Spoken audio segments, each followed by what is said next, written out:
ஆடு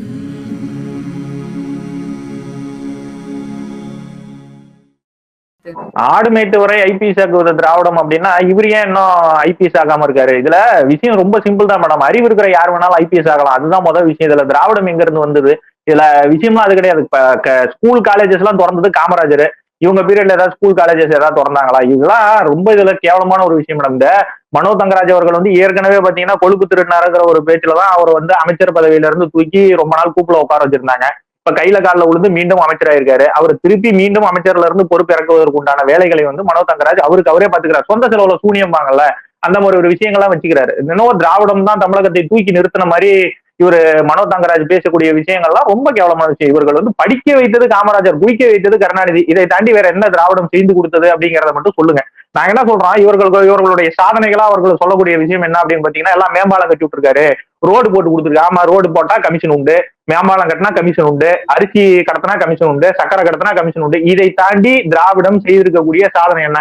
தமிழகத்துல ஒரு குறிப்பிட்ட சில வருஷத்துக்கு முன்னாடி பாத்தீங்க அப்படின்னா, வீட்டுல எவனாவது சாராயங்கிறேன் குடிச்சான் அப்படின்னா தலையில முக்காடு போட்டுட்டு வருவான். ரொம்ப தூரம் போவான் மேடம். ஒரு 20-30 வருஷத்துக்கு முன்னாடிதான் குடிப்பவன் ஊருக்கு தெரியாம குடிச்சிட்டு வீட்டுக்கு போய் படுத்துடணும்னு நினைப்பான். இன்னைக்கு அப்படி கிடையாது. நீங்க குடிக்கல அப்படின்னா அது வந்து உங்களை வந்து ஒரு பெரிய தேச துரோக குற்றம் மாதிரி வந்து தமிழகத்துல பார்க்கக்கூடிய ஒரு சூழ்நிலை மாதிரியே இவர்கள் தமிழ்நாட்டுல உருவாக்கி வச்சிருக்காங்க. சாயங்காலம்னா டாஸ்மாக் பக்கம் நீங்க அந்த பக்கம் வண்டியில கிண்டியில போகும்போது அப்படியே பாத்தீங்கன்னா தெரியும். அங்க இருக்கக்கூடிய கூட்டங்களை நீங்க பாத்தீங்கன்னா தெரியும். அவன் கஷ்டப்பட்டு காலையில இருந்து சாயங்காலம் வரைக்கும் உழைச்ச பணத்தை அப்படியே கொண்டு போய் டாஸ்மாக்ல கொட்டி வீட்டுல இருக்கிற பொண்டாட்டி புள்ள கஷ்டப்பட்டாருன்னா, அவங்க சாப்பிட்டா என்ன, சாப்பிடலன்னா, குடும்பத்துக்கு எவ்வளவு கடன் இருந்தா என்ன, ஒரு நாளைக்கு 250 ரூபா, 300 ரூபா, 400 ரூபா வந்து அரசாங்கத்துக்கு மொய் எழுத வேண்டிய சூழ்நிலையில இந்த தமிழகத்தை கொண்டு போய் விட்டதை தவிர திராவிடம் தமிழகத்துக்கு செய்தது என்ன?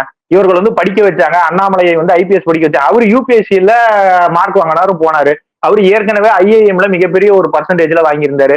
இதெல்லாம் திராவிடத்தினுடைய ஒரு இதா? சரி, ஐபிஎஸ் வந்து அண்ணாமலையை வந்து ஐபிஎஸ் ஆக்கியது வந்து திராவிடம்னு சொல்றாங்கல்ல. உங்க குடும்பத்துல இத்தனை பேர் இருக்காங்கல்ல, உதயநிதியில இருந்து இன்ப நிதியில இருந்து இத்தனை பேர் இருக்காங்கல்ல, நீங்களாம் ஏன் ஐபிஎஸ் ஆகல? நீங்களா ஐபிஎஸ் ஆக மாட்டீங்க. ஏன்னா அதுக்கெல்லாம் மூளை வேணும், அறிவு வேணும், மண்டைக்கு மேல மூளையில ஏதாவது ஒரு விஷயமாவது இருக்கணும். அதெல்லாம் இல்லாம வந்து நீங்க ஐபிஎஸ் ஆயிப்பலாம் அப்படின்னு ஒரு கனவுல எல்லாம் இருக்காரு அப்படின்னா, மனோ தங்கராஜ் அவரோட வீட்டு பசங்க என்ன பண்ணிட்டு இருக்காங்க? ஐபிஎஸ் ஆயிட்டாங்களா அவங்க வீட்டு பசங்க? இதே கருணாநிதி இவரெல்லாம் நேரடி தொடர்புல இருக்காரு. திராவிடத்தினுடைய நேரடியான கயிறை பிடிச்சிட்டு இருக்காரு. அந்த கயிறை பிடிச்சிட்டு நேரவே அவங்க வீட்டுல இருக்கக்கூடிய பசங்களை வந்து ஐபிஎஸ் ஆக்க வேண்டியதானே?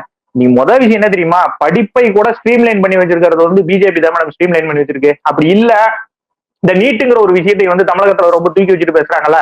தயாநிதி மாறன் வீட்டுல இருக்கக்கூடிய பொண்ணோ பையனோ வந்து நீட் பாஸ் பண்ண முடியல அப்படிங்கிற ஒரு விஷயத்தினால அவங்களால டாக்டர் ஆக முடியல. உங்களால ஒரு 200 நீட் பாஸ்னா என்ன தெரியுமா? மெரிட்ல எல்லாம் பாஸ் பண்ண சொல்ல மாட்டாங்க. ஒரு 220 மார்க், 230 மார்க் கூட உங்களால எடுக்க முடியல, நீட்ல எடுக்க முடியல. 570 மார்க், 220 கூட எடுக்க முடியாத ஒரு ஆளை உங்களால இந்த நீட் அப்படிங்கிற ஒரு விஷயம் நீங்க எடுத்து பாத்தீங்க அப்படின்னா, நீட்டுக்கு ரொம்ப நாளா திமுக அரசு வந்து ரொம்ப பிராண்டிங் ஸ்டிக்கரு, இது வந்து நீட் வந்து என்னமோ உலகத்துக்கு எதிரான ஒரு விஷயம். தயாநிதி மாறன் வீட்டுல இருக்கக்கூடிய குழந்தைகளால நீட் பாஸ் பண்ண முடியல. 220 மார்க் தான் நீட்டோட பாஸ் மார்க். நீங்க 570 எடுத்து மெரிட்ல போய் கவர்மெண்ட் காலேஜ்ல போகணும்னு அவசியம் கிடையாது. நீங்க 220 எடுத்தீங்கன்னா ஒரு பணம் கட்டி எங்கேயாவது ஒரு இடத்துல டாக்டர் சீட் வாங்கிடுவார். ஆனா அதை கூட எடுக்க முடியாத ஒரு ஆளுக்கு வந்து நீங்க கழுத்துல ஸ்டெத்தாஸ்கோப் பார்த்து நான் நாளைக்கு காய்ச்சல்னு போய் அவங்க கிட்ட மருந்து வாங்கி நான் சாவறதா?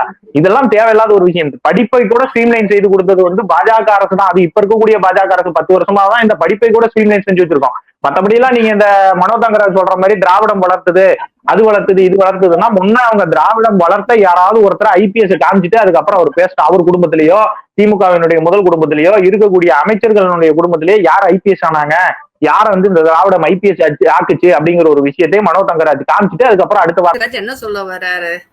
ஆடு மேய்க்கிறவங்க எல்லாம் வந்து கேவலமானவங்கன்னு சொல்ல வர்றாரா? அது நம்மளுடைய வேளாண் தொழில் இல்லையா? அப்ப வேளாண் குடிகளை வந்து இவர் கேவலப்படுத்திட்டு இருக்கிறாரு. அவரோட இஷ்டங்க.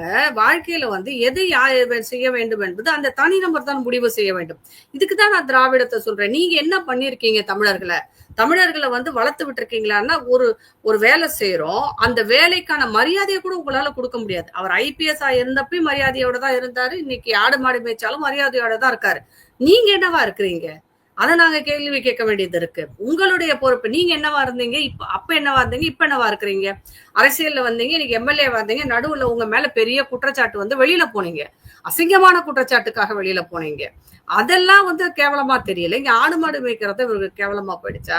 அவர் பேசுற பேச்சே வந்து விவசாயிகளுக்கும் வேளாண் குடிகளுக்கும் எதிரான பேச்சாகத்தான் பார்க்கிறேன். ஆடு மாடு மேய்க்கிறது ஒன்றும் கேவலமான தொழில் இல்லை, அதுவும் ஒரு தொழில். திருடதான் கூடாது. திருடாம செய்கிற எந்த வேலையும் வந்து நல்ல வேலையாகத்தான் பார்க்கிறேன்.